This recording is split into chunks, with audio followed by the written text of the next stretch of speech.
Sir. Yes sir. Okay, तो कल मैंने जो करवाया था उसको आपको थोड़ा सा रिवाइज करवा देता हूँ। तो कल हमने एक नया चैप्टर स्टार्ट किया था जिसका नाम था केमिकल काइनेटिक्स। ठीक है जी। तो केमिकल काइनेटिक्स क्या है? केमिकल काइनेटिक्स केमिस्ट्री की वो ब्रांच है जहां पर मैं किसी भी केमिकल रिएक्शन के रेट को स्टडी करता हूँ। अब दूसरी चीज यहाँ पर ये आ जाती है कि क्या मैं केमिकल काइनेटिक्स से हर तरह के रिएक्शन के रेट को स्टडी कर सकता हूँ? Answer is no.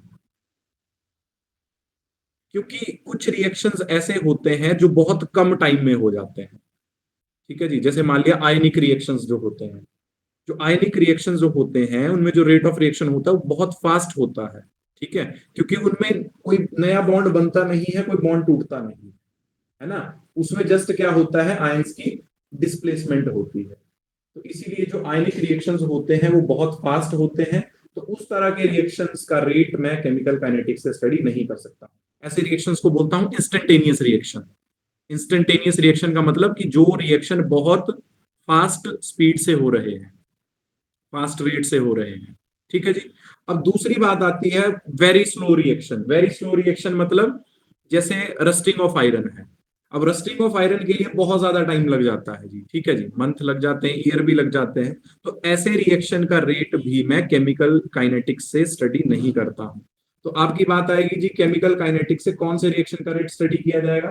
तो इसका आंसर ये है कि केमिकल काइनेटिक्स से वो रिएक्शन का रेट स्टडी किया जाएगा जो मॉडरेट टाइप की स्पीड के रिएक्शन है, जिनको मैं मेजर कर सकूं, जिनकी स्पीड को मैं मेजर कर सकूं।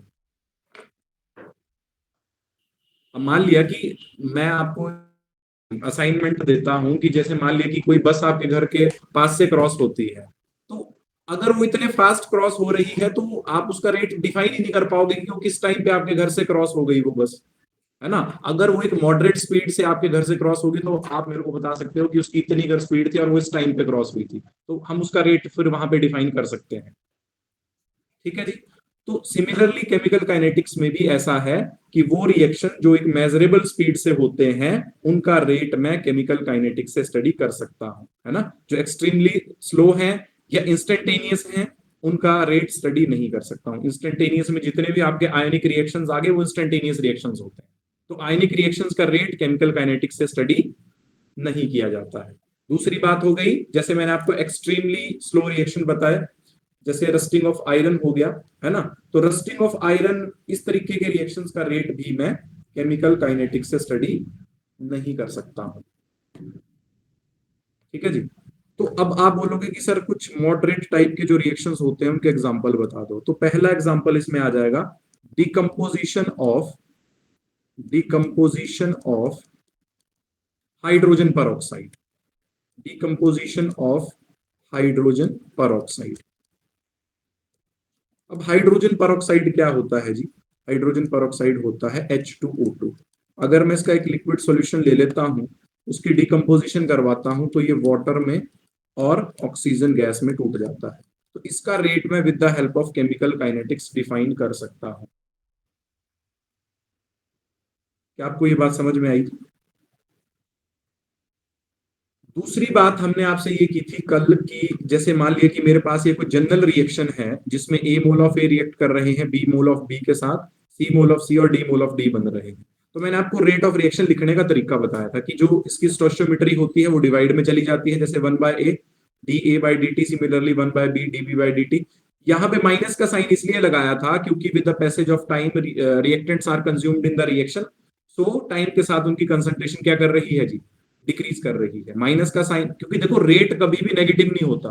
मैं कभी भी ये नहीं बोल सकता कि मैं -2 किलोमीटर ट्रेवल करके आया हूं। Rate is always Screen is positive. not sharing.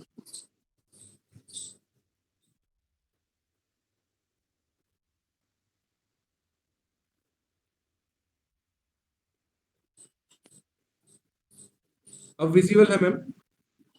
नहीं अभी नहीं आ रही। किसी को भी विजिबल नहीं है स्क्रीन? विजिबल है सर, साइड में करवा रहे हैं ना, विजिबल है, साइड में करवा रहे हैं ना रिएक्शन तो दिखाई नहीं visible दे है। रहा, दिखाई अब दे रहा है। दिखाई दिया। Okay okay okay. तो इस तरीके से फिर मैंने आप ऑफ रिएक्शन लिखना बताया था। ठीक है जी। तो फिर कुछ हमने इसमें rate of appearance, rate of disappearance की बातें की थी, है ना। और मैंने आपको बताया था कि रेट ऑफ रिएक्शन को हम दो और तरीके से लिख सकते हैं। फर्स्ट बताया था using law of mass action. अब मैंने आपको एक चीज और बताई थी कि लॉ ऑफ मास एक्शन से मैं किसी भी रिएक्शन का थ्योरेटिकल रेट लिख सकता हूं, क्योंकि कल मैंने आपको अच्छे से एक्सप्लेन किया था कि जैसे मेरे पास ये कोई जनरल रिएक्शन है जिसमें ए मोल ऑफ ए रिएक्ट कर रहे हैं बी मोल ऑफ बी के साथ और वो एक प्रोडक्ट बना रहे हैं, तो ए और बी यहाँ कोफिशिएंट है ना। ए और बी क्या है यहाँ पर, स्टोइचोमेट्रिक कोफिशिएंट्स हैं। तो उनकी वैल्यू यहाँ पर चेंज हो सकती है। अगर मैं यहाँ पर 2 3 लिखूंगा तो यहाँ पर 2 3 आ जाएगा, अगर 5 6 लिखूंगा तो 5 6 आ जाएगा। तो मतलब ये स्टोइचोमेट्रिक कोफिशिएंट मैंने बनाए हैं, ये एक्सपेरिमेंटली डिटरमिन्ड नहीं हुए हैं, ठीक है जी। तो लॉ थ्योरेटिकल रेट का पता चलता है। अब दूसरी बात आती है कि एक्सपेरिमेंटल रेट कैसे पता चलता है किसी भी केमिकल रिएक्शन का, तो वो चलता है रेट लॉ एक्सप्रेशन से। अब रेट लॉ एक्सप्रेशन क्या बोलता है, रेट लॉ एक्सप्रेशन ये बोलता है कि जो रेट ऑफ रिएक्शन है किसी भी केमिकल रिएक्शन का, वो रिएक्टेंट की कंसंट्रेशन के डायरेक्टली प्रोपोर्शनल होता है and raise to the power stoichiometric coefficients which are determined experimentally. यहां पर ये जो मैंने इसके स्टोइचोमेट्रिक कोफिशिएंट लिखे मोलर कंसंट्रेशन की टर्म के ऊपर अल्फा और बीटा, ये एक्सपेरिमेंटली डिटरमिन्ड वेरिएबल्स हैं, एक्सपेरिमेंटली डिटरमिन्ड वैल्यूज हैं जो किसी एक्सपेरिमेंटल डाटा से मुझे ऑब्टेन होगी। तो आपको ये बात क्लियर हो गई कि रेट लॉ एक्सप्रेशन से किसी भी रिएक्शन का मैं एक्सपेरिमेंटल रेट निकाल सकता हूं। और यहां पर ये जो अल्फा और बीटा है इनका सम अगर मैं करता हूं तो उसको मैं बोलता हूं order of reaction, order of reaction. तो क्या आप इतनी बात समझ गए थे जी? अगर यस सर। बात समझ गए थे तो फिर अब हम कंटिन्यू करते हैं। नेक्स्ट टॉपिक रहेगा हमारा भी, that is factors affecting rate of reaction, factors affecting rate of reaction. अब जो रेट ऑफ रिएक्शंस है वो किन किन फैक्टर्स के ऊपर डिपेंड करता है। पहला फैक्टर आ गया कंसंट्रेशन।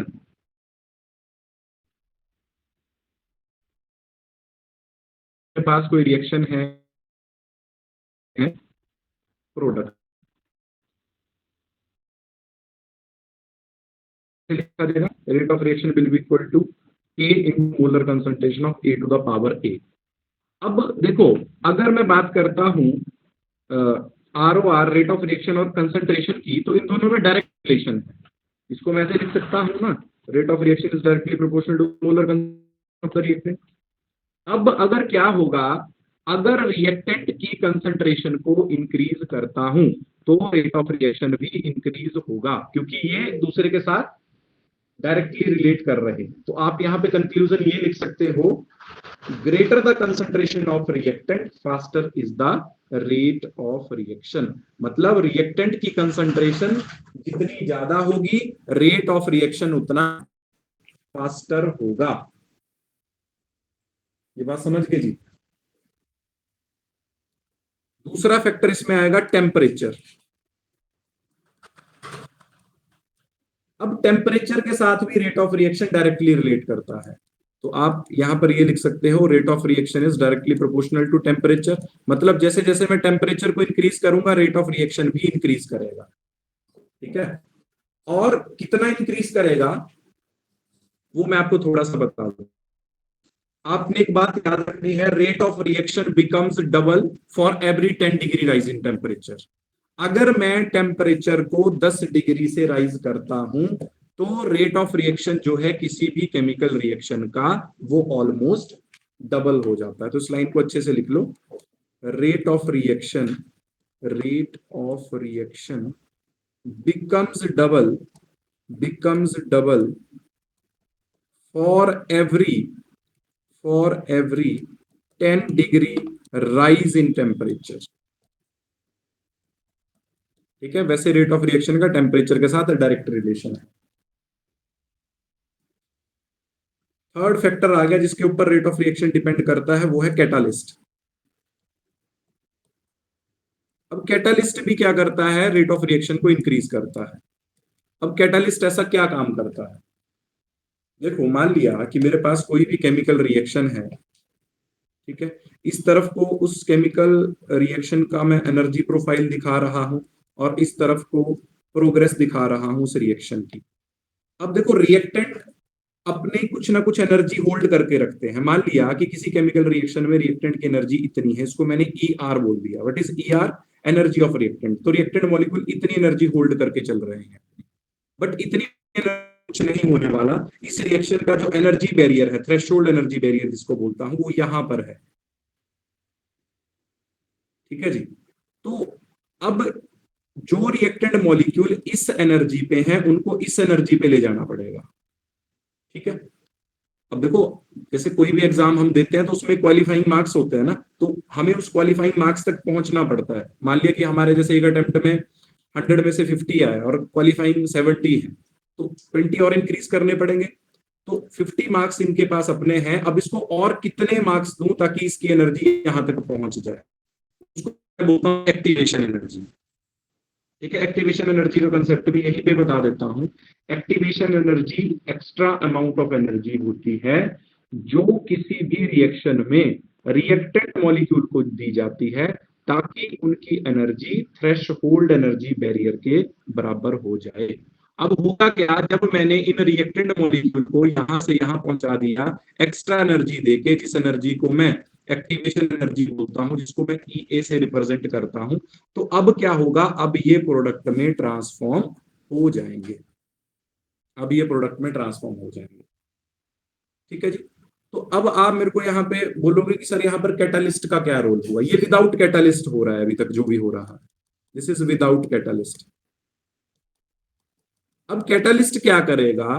कैटालिस्ट एक ऐसा सब्सटेंस है जो रिएक्शन में पार्टिसिपेट नहीं करता, बट वो रिएक्टेंट मॉलिक्यूल्स को एक अल्टरनेटिव पाथ प्रोवाइड करता है। क्या करता है? रिएक्टेंट मॉलिक्यूल को एक अल्टरनेटिव पाथ प्रोवाइड करता है, एक नया रास्ता बना के देगा ताकि वो प्रोडक्ट में और इजीली ट्रांसफॉर्म हो पाए। ठीक है। So what is the role of catalyst? Catalyst provides an alternate path to the reactant molecule so that they will transform into product. ठीक है। तो रेट ऑफ रिएक्शन क्या हो जाएगा? इंक्रीज हो जाएगा। अब देखो, जिन मॉलिक्यूल्स को पहले इस एनर्जी पे ले जाना पड़ रहा था, अब वो काम यहाँ पे इस एनर्जी तक ही होने लग गया।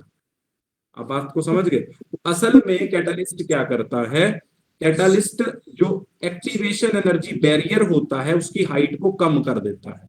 उसकी हाइट को कम कर देगा तो ज्यादा से ज्यादा मॉलिक्यूल जो है वो प्रोडक्ट में ट्रांसफॉर्म हो पाएंगे। अब ज्यादा से ज्यादा मॉलिक्यूल अगर प्रोडक्ट में ट्रांसफॉर्म हो पाएंगे तो rate of reaction automatically fast हो जाएगा। वी क्या कैन ऑल्सो आपको से दैट कि जो थ्रेशोल्ड एनर्जी है उसको भी वो डिक्लाइन कर थोड़ा कम करता है। जी, थ्रेशोल्ड एनर्जी को नहीं बोलेंगे, बट वो जो एनर्जी बैरियर है ना, अब मैं आपको इस तरीके से इसको थोड़ा सा और एक्सप्लेन कर देता हूँ। मान लिया कि यहाँ पर ईटी है, मतलब थ्रेशोल्ड एनर्जी बैरियर है, और इतनी रिएक्टेंट की अपनी एनर्जी है। तो यहां से यहां तक पहले जो एनर्जी देनी पड़ रही थी, ये एक्स्ट्रा अमाउंट ऑफ एनर्जी, इसको तो मैंने आपको बता दिया कि ये है एक्टिवेशन एनर्जी। ठीक है। और ये एक्टिवेशन एनर्जी लेके ये प्रोडक्ट में ट्रांसफॉर्म हो रहे थे। This is EP energy of product and this is E R energy of reactant. अब कैटालिस्ट ने क्या किया? यहां पर जो रिएक्टेंट मॉलिक्यूल थे, अब इस बैरियर की हाइट को ही उसने रिड्यूस कर दिया। जो काम पहले यहां पर हो रहा था, अब वो काम यहां पर होने लग गया। तो यहां पर उन्होंने क्या किया कि एक अल्टरनेटिव पाथ प्रोवाइड की रिएक्टेंट मॉलिक्यूल को कैटालिस्ट ने, ताकि ज्यादा से ज्यादा रिएक्टेंट मॉलिक्यूल प्रोडक्ट में ट्रांसफॉर्म हो पाए। और अगर ज्यादा से ज्यादा रिएक्टेंट मॉलिक्यूल प्रोडक्ट में ट्रांसफॉर्म हो पाएंगे तो automatically rate of reaction fast हो जाएगा। क्या आपको ये बात समझ में आई? Yes sir. ओके। नेक्स्ट इसमें आता है सरफेस एरिया। सरफेस एरिया, तो सरफेस एरिया को आप इस तरीके से समझ सकते हो कि एक मेरे पास ये वुडन ब्लॉक है और दूसरा मेरे पास ये पाउडर्ड फॉर्म में वुड है। कौन जल्दी जलेगी?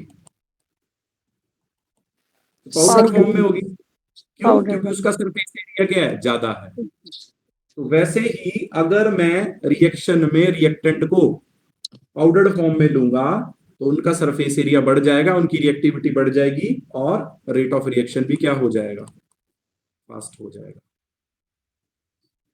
समझ गए इस बात को भी? क्लियर है जी सबको ये बात? तो यस ये सर। फैक्टर्स हैं जिनके ऊपर कोई भी रेट ऑफ रिएक्शन जो है डिपेंड करता है। एक पहला बता दिया कंसंट्रेशन ऑफ रिएक्टेंट, इसके साथ भी डायरेक्टली रिलेट करता है, टेम्परेचर के साथ भी डायरेक्टली रिलेट करता है।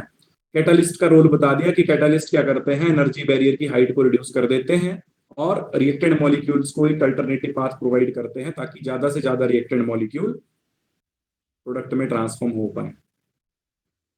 अब मान लीजिए इसको आप इस तरीके से भी समझ सकते हो कि कोई एग्जाम है, अगर जैसे नीट का ही एग्जाम की बात कर लेता हूं तो पिछली बार उसकी जैसे कट ऑफ 600 थी, ठीक है, तो इस बार जैसे कट ऑफ अगर कम हो जाएगी 470 या 480 के आसपास जाएगी तो बच्चों का नंबर बढ़ जाएगा।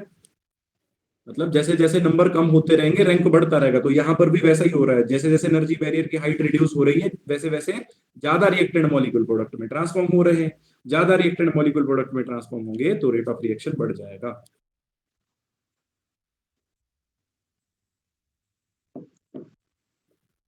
आई थिंक आपको ये टॉपिक क्लियर होगा। Yes sir. अब देखो दो चीजें आती हैं, एक तो आता है ऑर्डर और एक आती है मॉलिक्यूलरिटी। तो नेक्स्ट टॉपिक रहेगा मेरा order and molecularity. Order and molecularity. तो देखो ऑर्डर की बात मैं आपसे पहले कर चुका हूं। ऑर्डर क्या है? Order is an experimental value, ठीक है। जो ऑर्डर होता है वो रेट लॉ एक्सप्रेशन से एक्सपेरिमेंटली निकलता है। जबकि मॉलिक्यूलरिटी का क्या मतलब हुआ? What do mean by molecularity? देखो मॉलिक्यूलरिटी का मतलब हुआ हाँ कि किसी रिएक्शन में कितने मॉलिक्यूल्स पार्टिसिपेट कर रहे हैं। जैसे मैं लिख रहा हूं एक reaction NH4NO2 will forming N2 + 2 water. तो यहां पर एक एक मॉलिक्यूल पार्टिसिपेट कर रहा है तो यहां पर मॉलिक्यूलरिटी कितनी हो गई जी? 1 हो गई, ठीक है। सिमिलरली दूसरा रिएक्शन लिखता हूं 2HI will forming H2 + I2। तो यहां पर मॉलिक्यूलरिटी कितनी हो गई? 2 हो गई, क्योंकि यहां पर 2 मॉलिक्यूल पार्टिसिपेट कर रहे हैं, ठीक है। एक और रिएक्शन लिखता हूं 2NO + O2 will forming 2NO2। तो यहां पर मॉलिक्यूलरिटी 2 और 1 3 हो गई। मॉलिक्यूलरिटी मैक्सिमम 3 तक चलती है, 3 के बाद मॉलिक्यूलरिटी नहीं होती है। और किसी भी रिएक्शन की मॉलिक्यूलरिटी ना कभी नेगेटिव होगी, ना कभी 0 होगी, ना कभी फ्रैक्शनल होगी। समझ गई बात? वो हमेशा होल नंबर होगी 1 2 3 में। ये बात आपको समझ में आ गई? जबकि जो ऑर्डर है वो 0 भी हो सकता है, वो नेगेटिव भी हो सकता है, वो फ्रैक्शनल भी हो सकता है और पॉजिटिव भी हो सकता है, ठीक है जी। ओके, अब मैं ये आपको एक एक करके एग्जांपल बताऊंगा, जैसे 0 ऑर्डर में आएगा, फर्स्ट ऑर्डर में आएगा, उस तरीके से। तो ये बात आपको क्या क्लियर हुई? Yes sir. तो फिर हम अब ऑर्डर ऑफ रिएक्शन स्टार्ट करते हैं, है ना। ऑर्डर ऑफ रिएक्शन तो हमारे सिलेबस में जनरली फर्स्ट ऑर्डर और सेकंड ऑर्डर है, सॉरी 0 ऑर्डर और फर्स्ट ऑर्डर है, बट मैं आपको सेकंड ऑर्डर भी कुछ हद तक बताऊंगा। ऑर्डर ऑफ रिएक्शन तो सबसे पहले मैं इसमें बात करूंगा 0 ऑर्डर की। इसकी बात करूंगा जी 0 ऑर्डर की।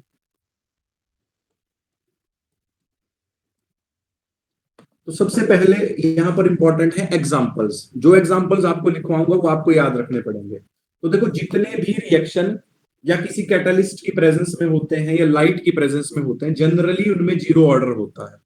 मान लिया कि मेरे पास 2 अमोनिया के मॉलिक्यूल हैं, प्लेटिनम एज ए कैटलिस्ट मैंने यहां पर यूज किया और इसको बहुत हाई टेम्परेचर पे हीट किया, तो ये किसमें टूट जाएगा? N2 गैस और 3H2 गैस में, ठीक है जी।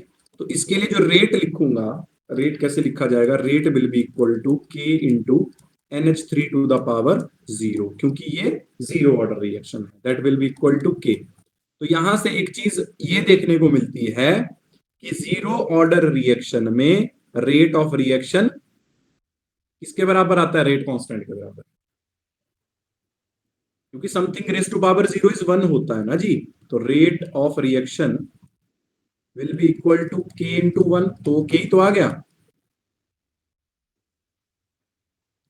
तो इस चीज को मैं इस तरीके से बोल सकता हूं, rate of reaction becomes equal to rate constant when concentration of reactant terms are taken as unity.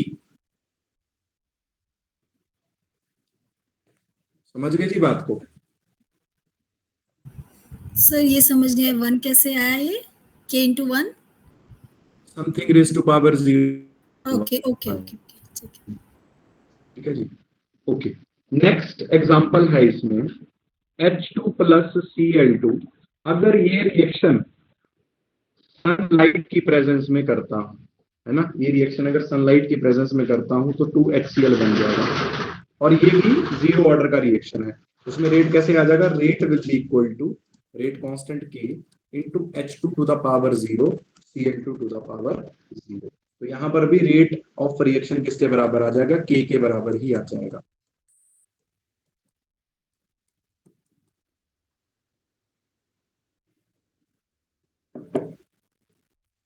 क्या आपको ये क्लियर हुई बात?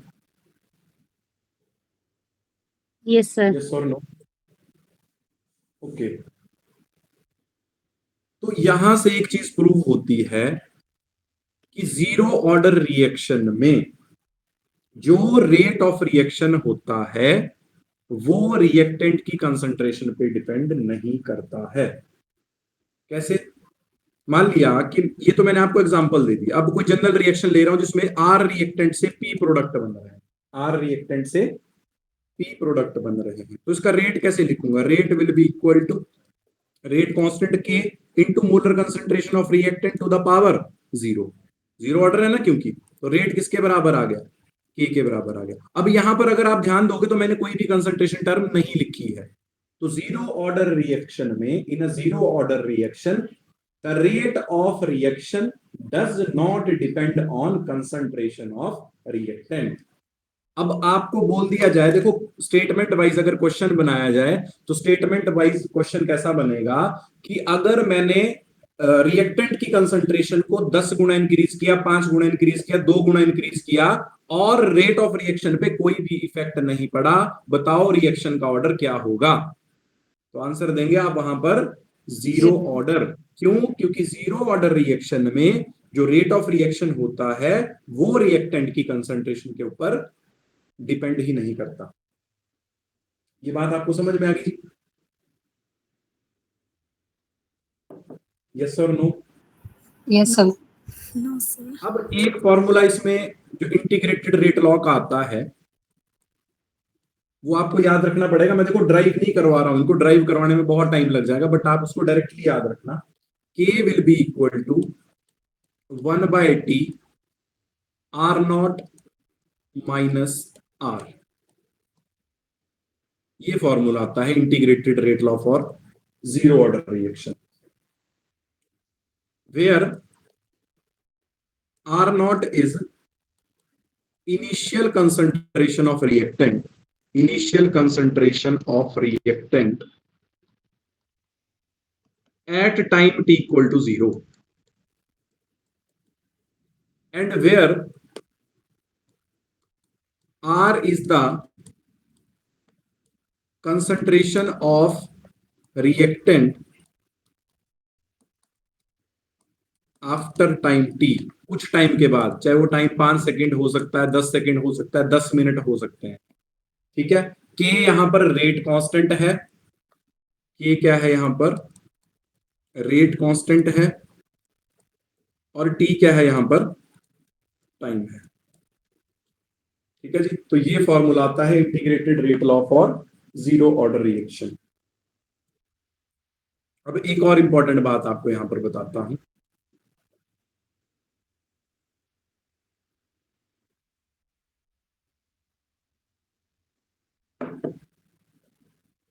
हमने एक बात सीखी कि जो रेट ऑफ रिएक्शन होता है 0 ऑर्डर रिएक्शन में वो रिएक्टेंट की कंसंट्रेशन पे डिपेंड नहीं करता। तो वो क्या करेगा? वो आपको इस तरीके से ग्राफ बना के देगा। एक हो गया रेट और कंसंट्रेशन के बीच में। तो बताओ रेट और कंसंट्रेशन में जीरो ऑर्डर में कैसा ग्राफ बनेगा? इंडिपेंडेंट ग्राफ बनेगा जी, कांस्टेंट ग्राफ बनेगा इस तरीके से, क्योंकि रेट और कंसंट्रेशन एक दूसरे पे डिपेंड नहीं करते जीरो ऑर्डर में। तो जीरो ऑर्डर में रेट और कंसंट्रेशन के बीच में ऐसा ग्राफ बनता है। तो ये बात भी आपको यहां पर याद रखनी पड़ेगी। इस बात को समझ गए जी? Yes sir.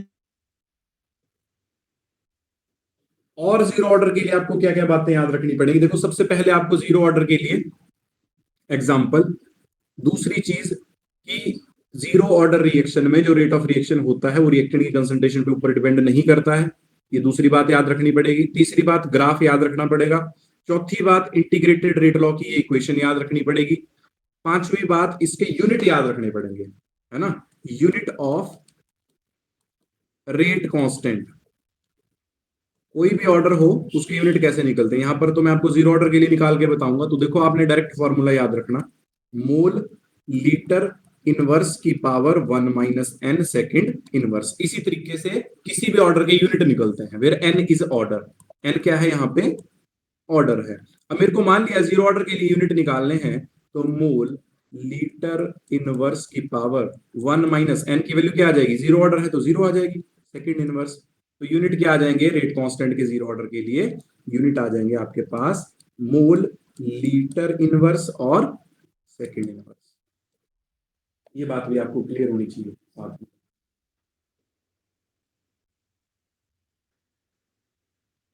ये सर ये क्या लिख रहे हैं? मोल लीटर इनवर्स की पावर 1 माइनस एन। हाँ जी, ये एक जनरल फॉर्मूला है ना। हाँ, किसी भी ऑर्डर का अगर आपसे यूनिट पूछ लिया जाए तो ये मैंने आपको एक जनरल फॉर्मूला बता दिया। अब जैसे यहाँ पर जीरो ऑर्डर, हाँ जी, मोल लीटर इनवर्स की power 1 minus N, where N is order of reaction. इस ऑर्डर के यूनिट पूछे। आगे क्या लिखा है सर? ये 5 लिखा है, क्या लिखा है? Second inverse. Second inverse, okay. हाँ जी, फिर से लिख देता हूँ।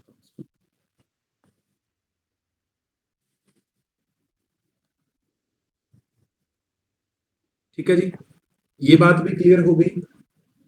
आगे जीरो ऑर्डर के लिए आपको बताता हूं half life period. Half life period, अब हाफ लाइफ पीरियड का मतलब क्या होता है?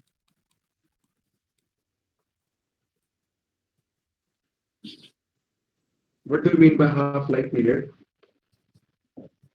हाफ लाइफ पीरियड वो टाइम होता है जिस टाइम पर रिएक्टेंट की कंसंट्रेशन इनिशियल कंसंट्रेशन का आधा बच जाए। क्या बोल रहा हूं? हाफ लाइफ पीरियड वो टाइम होता है जिस टाइम के ऊपर रिएक्टेंट इनिशियल कंसंट्रेशन का आधा बच जाए, उसको बोलता हूं हाफ लाइफ पीरियड। तो half life period zero order के लिए रिलेशन आता है T half is equal to R not by 2k। What is R naught? R naught is the initial concentration of reactant. तो यहां से मैं एक चीज कंक्लूड ये कर सकता हूं कि T half is directly proportional to R naught for which order? Zero order.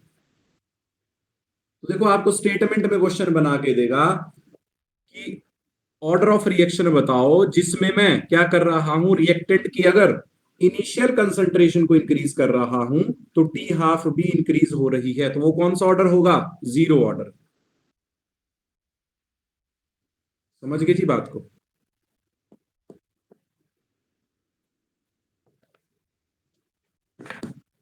Sir दोबारा से रिपीट करना।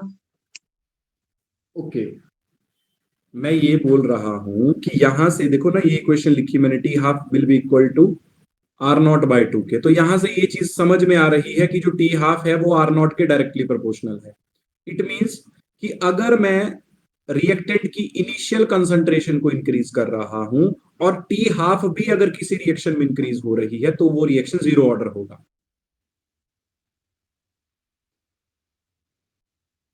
आप ये समझ के चलो कि जीरो ऑर्डर में जो रेट ऑफ रिएक्शन होता है वो रिएक्टेंट की इनिशियल कंसंट्रेशन पे डिपेंड नहीं करता, बट जो टी हाफ होती है वो रिएक्टेंट की इनिशियल कंसंट्रेशन पर डायरेक्टली डिपेंड करती है। ठीक है। अगर मैं रिएक्टेंट की इनिशियल कंसंट्रेशन को इंक्रीज करूंगा तो टी हाफ भी इंक्रीज होगी डायरेक्टली जीरो ऑर्डर में। क्या आपको ये बात क्लियर हुई? Yes, sir. Yes. ओके। अब इसमें एक ग्राफ भी बता देता हूं, जो ग्राफ आपका टी हाफ और कंसंट्रेशन के बीच में बनता है। कैसा ग्राफ बनेगा? अब तो डिपेंड कर रहे हैं डायरेक्टली एक दूसरे पे, है ना। तो देखो, एक तरफ को मैं टी हाफ ले रहा हूं वाई एक्सिस पे, एक्स एक्सिस पे मैं कंसंट्रेशन ले रहा हूं। इंक्रीजिंग ग्राफ बनेगा, क्योंकि जैसे जैसे एक को इंक्रीज कर रहा हूं दूसरा भी इंक्रीज हो रहा है। समझ गए बात को? Yes sir. तो ऐसा ग्राफ बनता है टी हाफ और कंसंट्रेशन के बीच में, इस ऑर्डर में, जीरो ऑर्डर में। तो आप यहां से कंक्लूजन ये विड्रॉ कर सकते हो, the half life period of a zero order reaction is directly proportional to initial concentration of reactant. इस बात का मतलब ये हुआ, the half life period for a zero order reaction is directly proportional to initial concentration of reactant. तो आपको first order में, zero order में इतनी बातें याद रखनी पड़ेंगी। जीरो ऑर्डर में आपको इतनी बातें सारी याद रखनी पड़ेंगी। समझ गई थी? Yes sir. अब बात करता हूं फर्स्ट ऑर्डर की, जितना हो पाता है उतना बता देता हूं फर्स्ट ऑर्डर। ठीक है जी। Next is first order.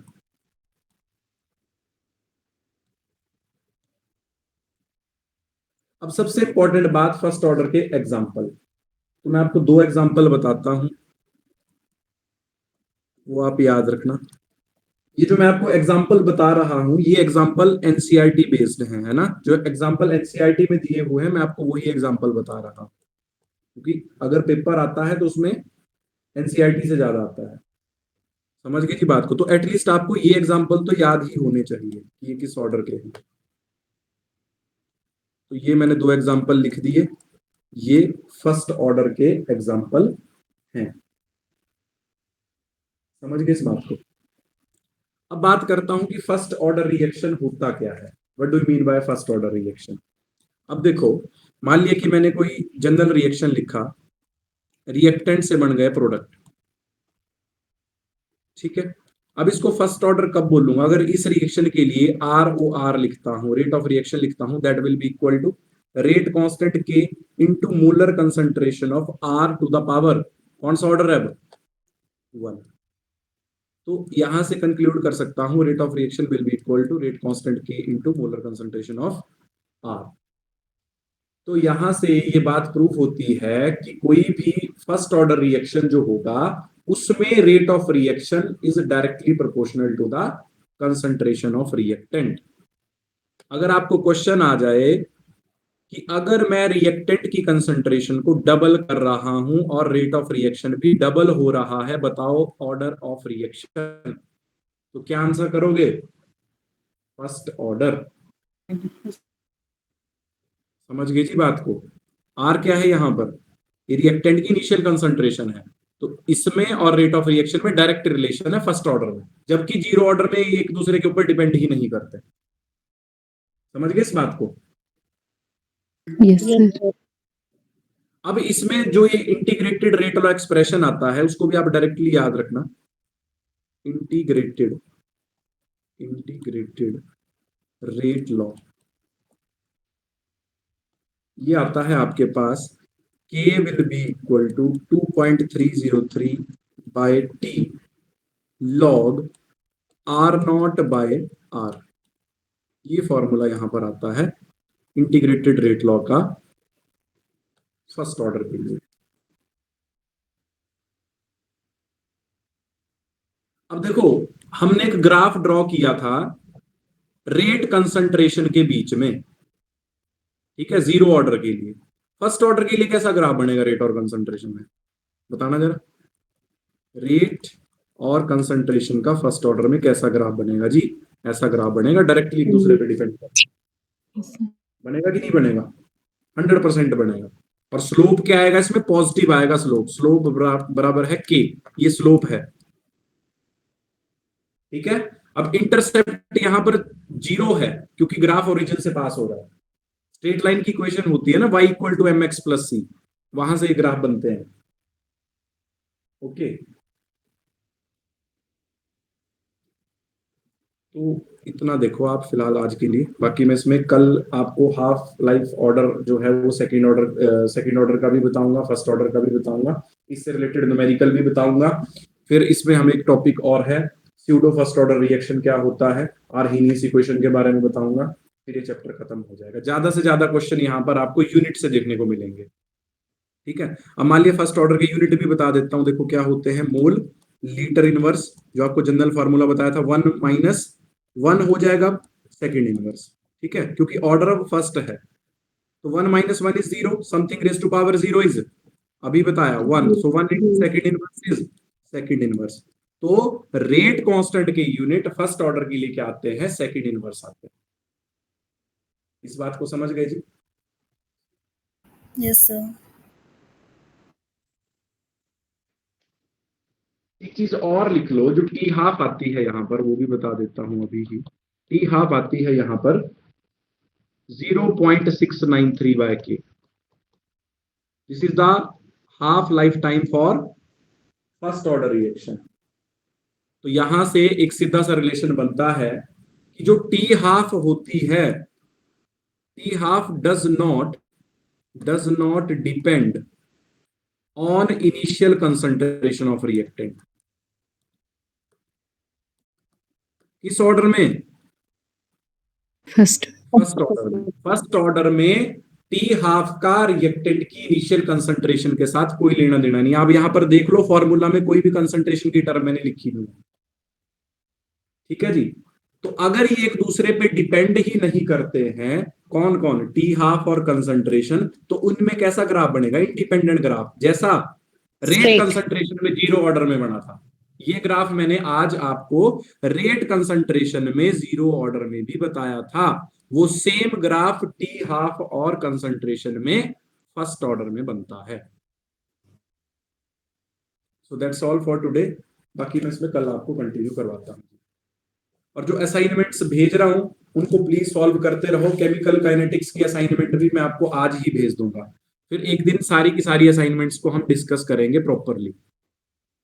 Okay, जितने क्वेश्चन आपसे ईमानदारी से हो रहे हैं उनको करते रहो। जो नहीं हो रहे हैं जिस असाइनमेंट से, उनको डाउट मार्क करके लिख लो कहीं पे। फिर एक ही दिन हम सारी असाइनमेंटें सॉल्व करेंगे, लंबी क्लास ले लेंगे उस दिन। सर एक मेरे को ये था एजियोट्रोप्स का ना। ओके, कांस्टेंट बॉइलिंग मिक्सचर्स होते हैं जी एजियोट्रॉप। ये मैं आपको बता दूंगा, सॉल्यूशन चैप्टर में है ये एजियोट्रॉप। हाँ जी हाँ जी। ओके, तो आज के लिए इतना करो आप। मैं इसकी असाइनमेंट भी आपको आज उसी फॉर्मेट में भेज दूंगा। और जो क्वेश्चन भेज रहा हूँ वो एनसीईआरटी बेस्ड क्वेश्चन है। Try to solve these questions. हर किसी बुक से प्रैक्टिस मत करो। ठीक है, जो आपको भेज रहे हैं वो सफिशिएंट है, मोर देन सफिशिएंट है। जो आपको करा रहे हैं मोर देन सफिशिएंट है। बस उसी के ऊपर फोकस करो, उसी को बार बार प्रैक्टिस करो। एक थोड़ा सा सर, जैसे आप चैप्टर वाइज करवा रहे हैं ना, और फिर वो भेज रहे हैं क्वेश्चंस ना, उसमें जैसे अगर प्रीवियस ईयर में उस मतलब के चैप्टर से रिलेटेड कोई क्वेश्चंस आए हैं। मैम, प्रीवियस ईयर क्वेश्चंस में जब पेपर को बहुत कम टाइम बचेगा, पेपर की डेट अनाउंस हो जाएगी, तो मैं फिर पीवाईक्यूज की सीरीज ही चलाऊंगा। उसमें सिर्फ मैं पीवाईक्यूज ही करवाऊंगा टोटली। अभी अच्छा हम क्या करेंगे, हर चैप्टर पे कमांड कर लेंगे अच्छी। ठीक है, ओके। जितने भी कंसेप्ट है, जितने भी कंसेप्ट से रिलेटेड क्वेश्चन है, लास्ट ड्यूरेशन में जब पेपर के लिए 1 मंथ बचेगा, तो उसमें हम केवल और केवल पीवाईक्यूज ही डिस्कस करेंगे प्रॉपरली। ओके क्योंकि वो जो लास्ट कमीशन है मेडिकल का, वो आई थिंक 18 में हुआ है। 18 के बाद 7 सालों से कोई भी पेपर नहीं हुआ है, और इन्होंने इस बार सारा पैटर्न है वो भी बदल दिया है। तो हम ज्यादा रिलायबल नहीं रह सकते पीवाईक्यूज पे। बट हम ये है कि कंसेप्ट वाइज खुद को अच्छा बूस्ट कर सकते हैं, ताकि मतलब इस तरह का क्वेश्चन हमें देखने को मिलता है तो हमें ज्यादा चैलेंजिंग ना लगे पेपर। नहीं, मतलब मीन्स टू से कि थोड़ा सा उसमें आइडिया मिल जाएगा, थोड़ा सा कि ऐसे क्वेश्चंस आते हैं। मेरा थोड़ा सा उस मैं पर ट्राई करूंगा कि जो आपको मतलब नेक्स्ट उसमें भेजूं असाइनमेंट, उसमें नहीं, पीवाईक्यूज। ये तो अच्छी है कि इसमें सारे मल्टीपल चॉइस, तो उससे कंसेप्ट भी क्लियर हो रहा है और साथ में पता भी लग रहा है, एक रिकॉल जैसा हो रहा है। जी जी जी मैम। ठीक है, thank you sir. Okay okay, thank you, thank you, thank you.